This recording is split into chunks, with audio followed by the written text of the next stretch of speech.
Hi guys, so now I would like to show you my minors for my Game of Thrones tarot deck. These are the photos that I chose for the Rider-Waite-Smith system depictions, and it was funny because I just started collecting the photos first, the photos that reminded me of a typical situation for a card or an object that reminded me of a card. And I realized that actually I found 4 pictures of Arya which represent the 4 suits, the 4 elements of the tarot deck. We have a picture with a wand, a picture with a cup when she was the cupbearer for Tywin Lannister, the sword and the coin. But in the end I decided to go with a different set of cards for the aces. To me the aces are unlimited potential, so I did not want to assign it to one particular person. So these are the 4 aces that I chose for my suits, and now I would like to show you each suit in details. The first suit that I would like to show is the Wands, and here we have a dragon flying high in the sky, representing passion and fire.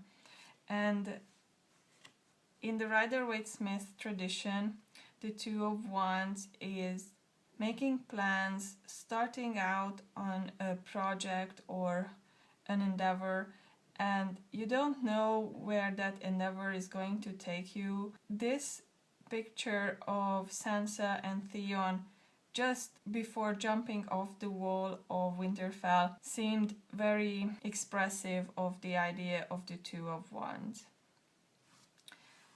My Three of Wands is Tyrion and Varys when they are actually bringing to life and bringing to fruition their plans. They don't sit idly and they don't just wait for things to work themselves out.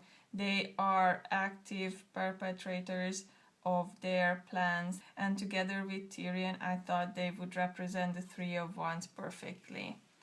The Four of Wands traditionally is of celebration, and there aren't many happy moments and celebratory moments in Game of Thrones. Usually they end up much worse than they began or they were meant to. So for the Four of Wands I chose Sansa's and Tyrion's wedding. This depiction doesn't bring to mind necessarily the kind of horrid things that ensued after a wedding.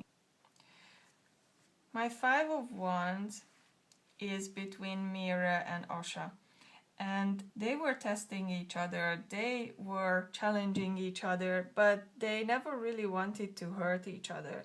So these represent me, the Five of Wands, which can be competition, and they were certainly competing for the attention of Bran, and I thought that this represented the Five of Wands conflict as I see it. Now this picture is very much like the Rider-Waite-Smith depiction of the Six of Wands. It's victory. They have fought their battles, but they returned successfully, and this brings to my mind the Rider-Waite-Smith depiction without any question. So I chose this immediately when I found this picture. My Seven of Wands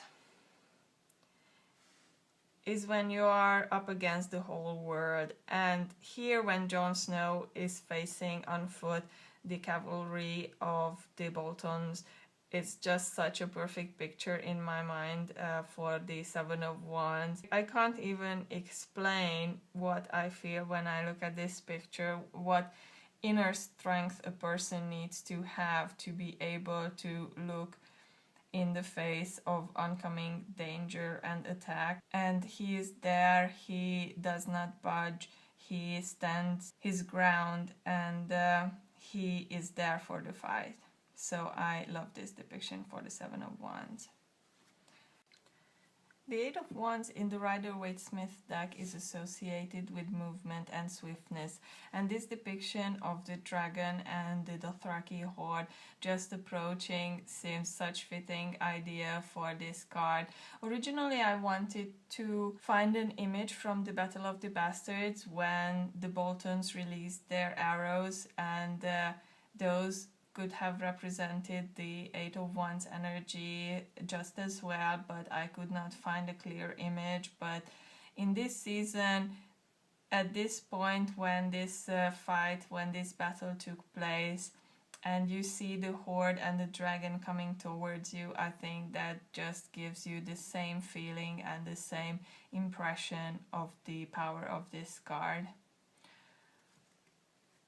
The Nine of Wands is the soldier after the battle, worn out, broken. This picture of the Hound and Arya when they leave the Red Wedding seemed just again fitting perfectly for the depiction that I am used to and that we are used to in the Rider-Waite-Smith tradition. They are beaten, they need to regroup, they need to reassess their strengths, their situation, and then to decide how to move on and move forward. This card speaks about completion, but a completion that was not successful, that took out a lot from them. They keep on going, they do not give up, and I thought this is great for the Nine of Wands.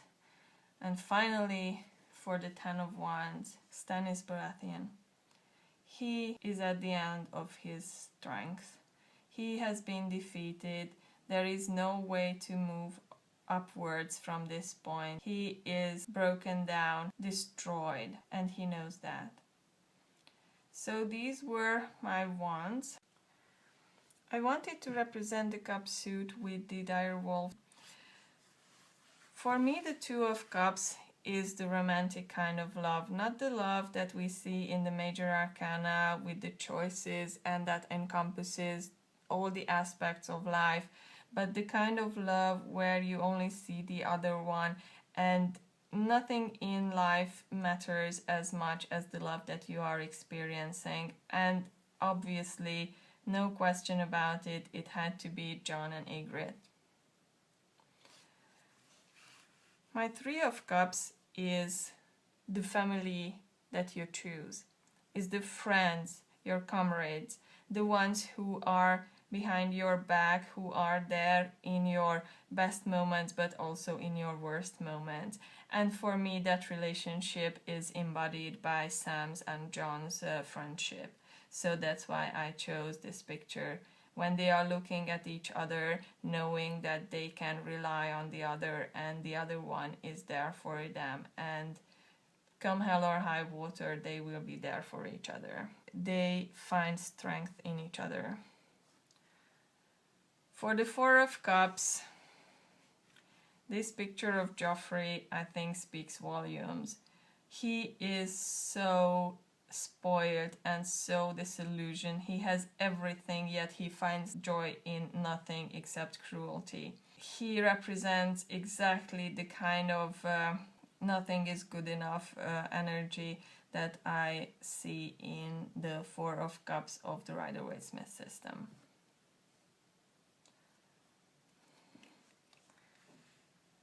For my Five of Cups, this picture of Cersei broken down. When she faces what she has lost, she had everything and then she lost almost everything.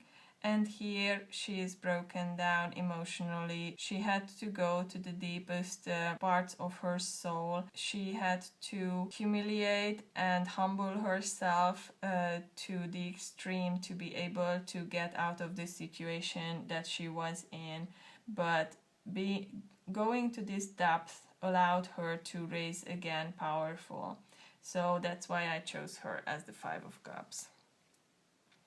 My Six of Cups, which is usually associated with reminiscing about the past and looking back and seeing the past in an ideal light. I chose this picture from the very beginning of the story when everything seemed normal, in order, and things were happy. And yes, people prefer to be nostalgic, and yes, people are nostalgic when life puts a lot of pressure and weight on their shoulders, but we cannot be stuck in the past. We cannot remain who we were in the past. We need to move on from the happy times, from the good memories, and we need to live in the moment. But this card represented those happy times which were at the beginning of the series before everything fell apart. My Seven of Cups is when Daenerys is in Karth, and here she is facing an illusionist. She doesn't know what is true and what is real, and the Seven of Cups is often associated with confusion, with choices, and we don't know which choice will serve us best, which choice is the one for us. And this picture has so many colors and each seems too nice to be true. So for the representation of the Seven of Cups, this is what I chose. Eight of Cups is walking away, leaving behind something that is no longer serving us. Here is leaving Braavos.